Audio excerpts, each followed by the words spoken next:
Badan Penelitian dan Pengembangan Kota Denpasar melaksanakan diseminasi hasil-hasil kelitbangan tahun 2022-2023 di Aula Sewaka Mahutama Gedung Sewaka Dharma. Diharapkan dengan kegiatan ini seluruh OPD dapat saling bersinergi dengan semangat Vasudhaiva Kutumbakam yang menjadikan program dilaksanakan secara lebih efektif dan efisien. Maksud dan tujuan diselenggarakannya diseminasi hasil-hasil kelitbangan tahun 2022-2023 merupakan amanat dari Peraturan Menteri Dalam Negeri Republik Indonesia Nomor 17 Tahun 2016 tentang pedoman penelitian dan pengembangan di Kementerian Dalam Negeri dan Pemerintahan Daerah. Kegiatan ini bertujuan menyebarluaskan hasil-hasil kelitbangan yang dilaksanakan melalui kegiatan pengkajian pada tahun 2022 sampai 2023. Kegiatan diseminasi kali ini melibatkan 200 peserta yang terdiri dari para asisten Setda Kota Denpasar, rektor perguruan tinggi, perbekal lurah sekota Denpasar, dan berbagai pihak yang terkait dengan kajian yang telah dilaksanakan. Wali Kota Denpasar dalam sambutannya yang dibacakan oleh Sekda Kota Denpasar mengapresiasi hasil-hasil kelitbangan tahun 2022-2023 bekerja sama dengan para akademisi dari beberapa perguruan tinggi di Bali. Hal ini tentunya telah dilakukan dengan mengedepankan kepakaran, kompetensi, dan intelektualitas yang sangat memadai dalam menganalisis dan memberi solusi atas permasalahan yang ada.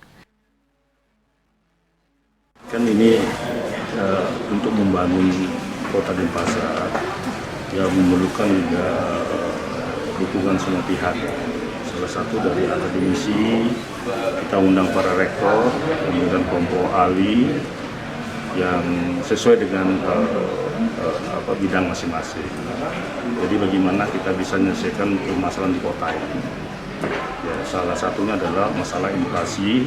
Nanti kajian-kajian inilah nantinya akan bisa memberi solusi bagaimana kita bisa mengatasi masalah, mengendalikan masalah inflasi, termasuk juga tata ruang kota. Ya, kita Asungkara tahun ini kita berhasil yang terbaik juga ya menjadi tata kelola kota Indonesia bersama dengan lima kota besar. Namun kita tetap membangun inovasi ya, bagaimana menciptakan apa menjadi visi dan misi Kota Denpasar, ya, kota yang kreatif berbasis budaya menuju Denpasar yang maju yang makmur, aman, terus kemudian jujur dan unggul. Implementasinya gimana? Nah, ini yang terpenting.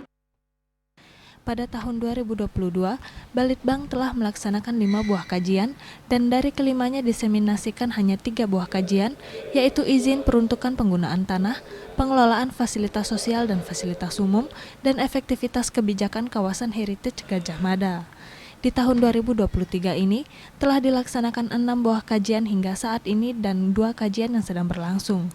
Dari semua kegiatan pengkajian tersebut, kali ini disampaikan 3 buah kajian yaitu mengenai pengendalian inflasi, peningkatan kapasitas dan produktivitas SDM kesehatan, dan upaya kesehatan perseorangan UKP dan upaya kesehatan masyarakat UKM, serta identifikasi potensi peningkatan pendapatan asli daerah di Kota Denpasar. Gung Istri, Bali TV.